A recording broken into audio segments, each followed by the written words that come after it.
question. If Americans want to shift toward European-style programs like single-payer health care, they should be ready to pay taxes like Europeans. Well, that's according to a new report by the Heritage Foundation.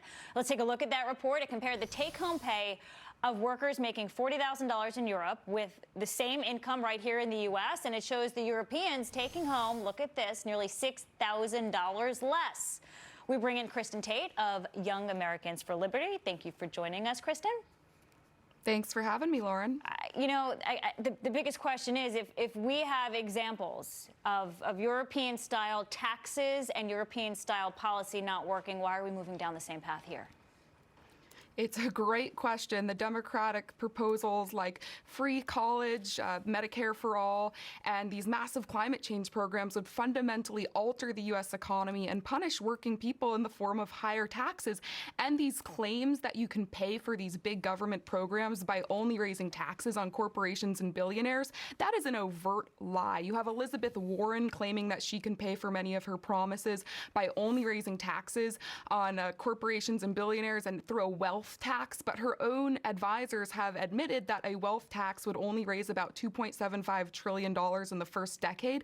That's just 8% of the cost of Medicare for all. Keep in mind that just paying for the already projected government spending is going to result in tax hikes for Americans. That's before you put into the mix any of these new entitlement programs. DC politicians on both sides of the aisle, Lauren, are completely addicted to government spending. We do not have a revenue problem in this country. We have a spending problem, and the Democrats' proposals will just make this even worse with more exorbitant spending. Do you think voters are seeing through all that? I certainly hope so. I mean, part of the problem is that we now live in a country where nearly half of Americans don't pay federal income taxes. So the people who aren't paying taxes don't really care if taxes go up to pay for these, big government programs. But it's really sad. Back in the day, the Democrats used to stand for sensible policies for businesses and tax cuts. But that more moderate Democratic Party of JFK and Bill Clinton is effectively dead. I mean, even Joe Biden, who's supposed to be the centrist in the race, he's getting extremely radical. He's proposed a $5 trillion climate plan, and his healthcare plan is basically Obamacare on steroids. So you have to think that most working class people who are paying taxes hear these proposals and they're terrified of them. Yeah, and speaking of working class, let's talk about the upper middle class, families making above $250,000 a year.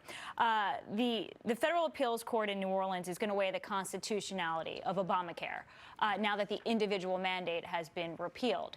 As they do that, the Center on Budget and Policy Priorities finds that for these households making that amount of money, they'll see cuts of $45 billion a year going back into their pocketbooks. So let's talk about the potential repeal of Obamacare and the savings that some families might see. Right. Well, it's not surprising that the elimination of Obamacare would reduce taxes on certain families, particularly high-income families, because Obamacare is essentially just a wealth transfer. Most people realize that Obamacare was a disaster from the time it was rolled out. Premiums doubled during the first few years it was in effect. Insurers fled many markets. But Lauren, I think the question isn't who would receive tax cuts if we eliminated Obamacare. It's what would replace Obamacare.